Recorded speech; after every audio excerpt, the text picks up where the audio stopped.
All right, shalom, shalom. First things first, I want to give our honor and praise unto Yahweh, Ba'ashem, Yahushai, Ba'ashem, Rachak, Wadash, say Barakati Yahweh, Barakati Yahushai, Barakati Yahweh, Barakati Yahushai, Barakati Yahweh, Barakati Yahushai, Ba'ashem, Rachak, Wadash.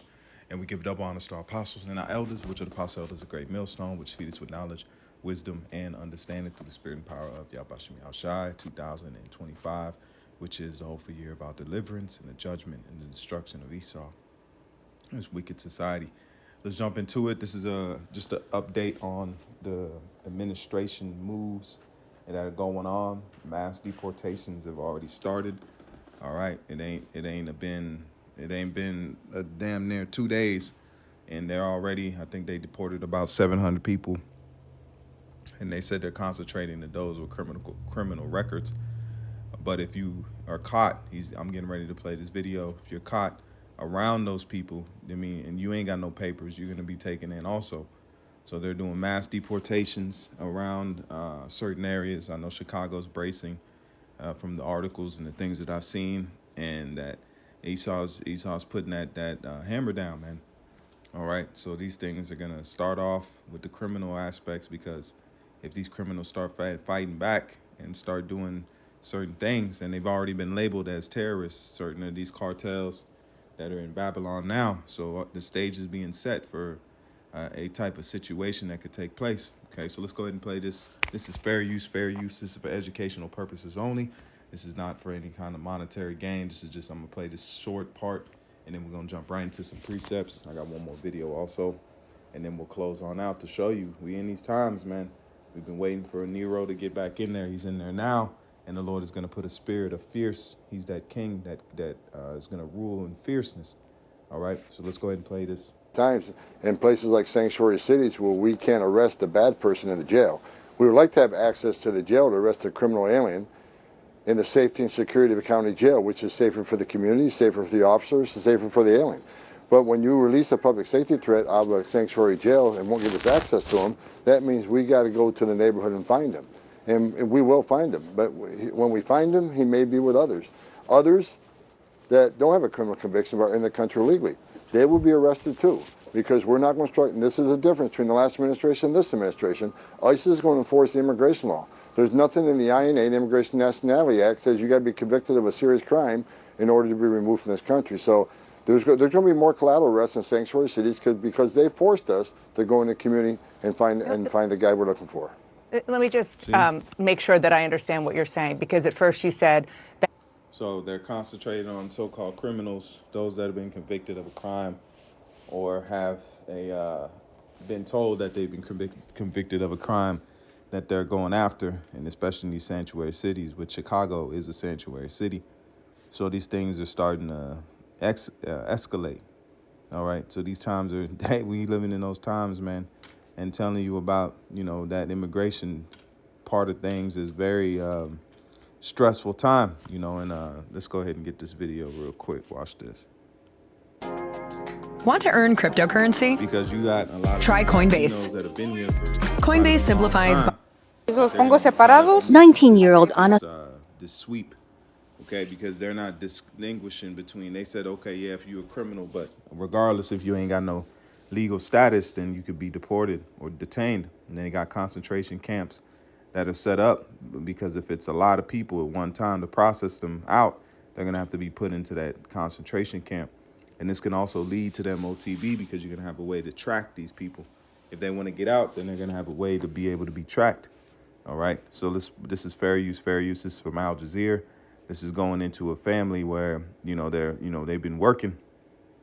The daughter was born here, and then the mother is illegal. But you'll see the sentiment. This is to show you the fear is about to be on the Latin tribes, man. And that's the prophecies that are showing, because Jacob's trouble has to come to pass. Okay. Sophia has lived her whole life worrying that U.S. immigration officers will take away her mother. I remember when I was a little girl and I would be scared to go to school sometimes, because I would be feared, like, what if my mom doesn't come home? Her mother, Beatriz, left Mexico 20 years ago and settled in the U.S. without authorization. Ana Sofia was born shortly after as a U.S. citizen, and the two have been inseparable.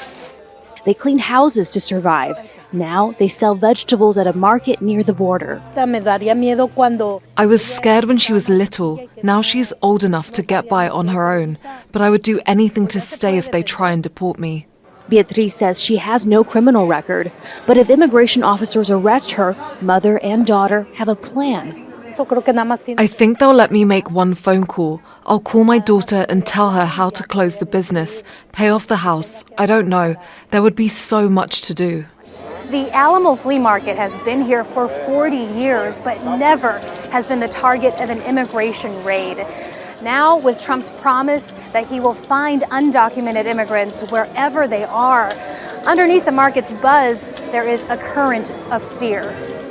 I really don't know. Like, I think it was just closed down for a bit, or maybe it will still open up, but the places will be closed down. There will be nowhere to shop. About 11 million undocumented immigrants live and work in the U.S. Economists say deporting all of them would devastate the economy. And the mayor of McAllen, Texas. So you seeing, man. All right? You seeing. These are the things that were prophesied to come. All right? This is the book of Deuteronomy 28, verse 68 or 67. Let's read in the NLT. And it says, in the morning you will say, if only it were night. And in the evening you will say, if only it were morning, for you will be terrified by the awful horrors you see around you. So you see that stress. And I know that life, man. It's unless you experience it and you can actually live through it, it's a very stressful life. It's an uncertain life. It's just like it says, you go from one moment to the next moment, and you still don't get away from it because it's still looming. It's like a meteor that's gonna hit Earth, and you don't know when it's gonna hit. So you don't know when that thing is gonna come down upon you. Your moves are dictated by it. The way you talk, walk, move, make decisions is all dictated by that one factor, and that's what they have to live by. Okay. So let's read in the Amplified version. It says, in the morning you will say, I wish it were an evening. And in the evening you will say, I wish it were morning, because of the dread in your heart with which you tremble, and because of the sight of your eyes which you will see. So it is showing you that this is more proof that we are the Israelites, because these curses are still alive in effect. And we are seeing the fullness of it. You see, they're uncertain. They don't know what's coming down the pipe. You got mass deportations. You got all these things that are happening around Jake, man. Now this ain't just talking about Judah, Benjamin, and Levi. This is going into the Latin tribes also. That's why this proves that they are of the children of Israel, because they suffer in the curses that were written. Okay.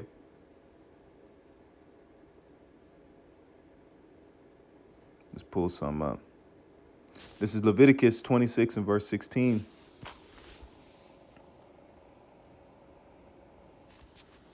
This is Leviticus 26 and verse 16, NLT. I will punish you. I will bring sudden terror upon you, wasting diseases and burning fevers that will cause your eyes to fail and your life to ebb away. You will plant your crops in vines because your enemies will eat them. It says you will plant your crops in vain because your enemies will eat them. Because Jake is building a life where it's really on sandy ground. Because if they come get snatched up, it's over with. Just like she was saying, I got to make a call and have her shut the business down and all these things, blase, blase. They're showing you that even if you building, it's uncertain because it can be taken away. There's no assuredness of you actually being able to maintain that business. It says, let's read it again. I will bring upon you sudden terror, waste, disease, fever that will destroy your sight and brain, drain your life. See, life draining. And I'll tell you, in that situation, you feel like your life is draining because you can't build to it. You can't add to it. You just got to stay in the shadows. It says, you will sow your seed in vain because your enemies will eat it. And I will set my face against you so that you will be defeated by your enemies. Those who hate you will rule over you, and you will flee when no man pursueth you. So that's what you see. They're running from a thing that they don't know when it's coming. They have a saying, la migra, immigration. Okay.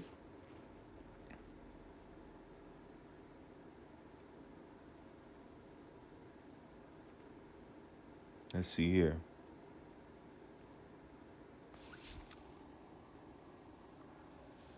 All right, that's it on that. Let's go ahead and pull this other precept. This is the book of Lamentations 5 in verse 13. I'll start at 12. It says, let's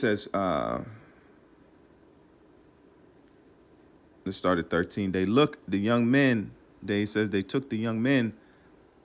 to grind, and the children fell under the wood. Let me see. 17, okay. So we'll start at 16. It says, the crown has fallen from our head, this rulership, as having our own land, being under our power, being under the law, statutes, and commandments. That's the crown. That's the crowning jewel of when we were in our peak, going back to the time of Solomon. It says, woe unto us that we have sinned, for this our heart is faint. For these things our eyes are dim, because of the mount of Zion, which desolate and foxes walk upon it. Going into what? Because it says what? Fox. What did the Lord call Herod? A fox. These Edomites are crawling in the land. Where you get Zechariah, where it says a bastard shall dwell in Ashdod. These other nations are dwelling in our land, man, and dwelling amongst our identity. That's why they had all in the inauguration, which goes back to augur, okay, which is witchcraft. So the Caesar is a witch, a soothsayer, pretty much. So when they brought them people up there, they're acknowledging that they are the people. They had a whole bunch of so-called families of the people taken and put into that. But then they don't have no families of the Palestinians. They only care about their own people, man. But the world wants us to care about everybody else and add them unto our promise. It don't work like that, man.